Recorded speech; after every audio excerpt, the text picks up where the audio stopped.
Salut à tous. Aujourd'hui, je vais vous dire quoi faire si vous êtes convoqué à un entretien préalable à votre licenciement. Bon, déjà, si votre employeur n'est pas un joueur de poker, il vous aura dit peut-être ce qu'on vous reproche. En tout cas, quoi qu'il arrive, la première chose à faire, c'est d'essayer de préparer votre défense, puisqu'il va falloir vous défendre. Donc, pour préparer sa défense, c'est trouver des preuves. Si vous savez ce que vous cherchez, c'est bien. Si vous ne savez pas, il va falloir récolter un maximum d'informations. Ces informations, ça va être par exemple d'aller sur votre messagerie électronique et d'essayer de copier l'ensemble des mails que vous avez pu avoir, les transférer sur une messagerie personnelle ou collecter un maximum de preuves, de mails, d'informations. Ça, c'est la première chose à faire.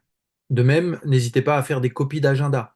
Je dis qu'il faut faire tout ça parce qu'on ne sait jamais quand l'entreprise va décider de vous dire non, non, mais tu restes à la maison, tu viens plus bosser et au fait, tu n'as plus accès à tes mails, tu n'as plus accès à tes comptes. Pensez aussi à des choses comme des relevés de facturation, des feuilles de temps, tout ce qui pourra vous être utile pour prouver ce que vous avez fait ou ce que vous n'avez pas fait. C'est notamment important quand il s'agit de montrer une surcharge de travail qui a pu mener à des erreurs ou à des approximations dans votre travail qui pourraient vous être reprochées par la suite. La fausse bonne idée, c'est de se mettre en arrêt maladie. L'arrêt maladie ne vous protégera pas forcément d'une démarche de licenciement. Certains conseillers présente l'arrêt maladie comme une façon de prendre son temps, entre guillemets, pour préparer sa défense, etc., et potentiellement faire pression sur l'entreprise. C'est pas vraiment le cas, surtout quand il s'agit d'un licenciement pour faute. Finalement, ça ne vous servira pas et ça risque même de vous desservir devant les prud'hommes. Enfin, peut-être le dernier conseil qui peut vous être utile, parlez-en autour de vous, parlez-en à des gens qui ont déjà vécu ces expériences, mais encore mieux, parlez-en à un avocat. Il y a des avocats ou des permanences qui sont organisées près des tribunaux ou vers certains cabinets d'avocats pour vous permettre d'avoir des consultations et des premiers conseils. Ce sera parfois payant, mais ça peut valoir le coup. Vous pouvez aussi vous renseigner et vous rapprocher des conseillers prud'homaux.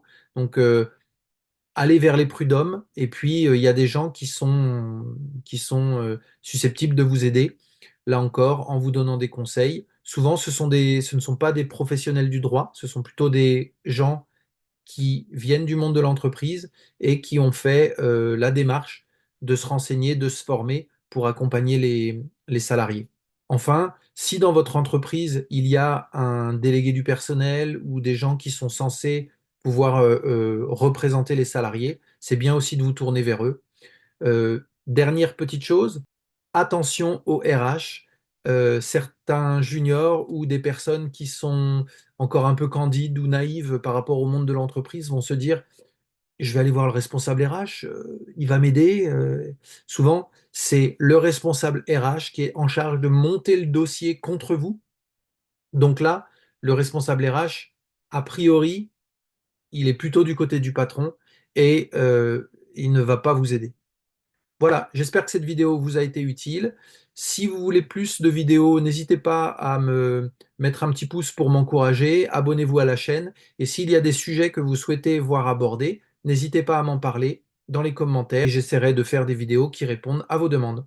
À la prochaine!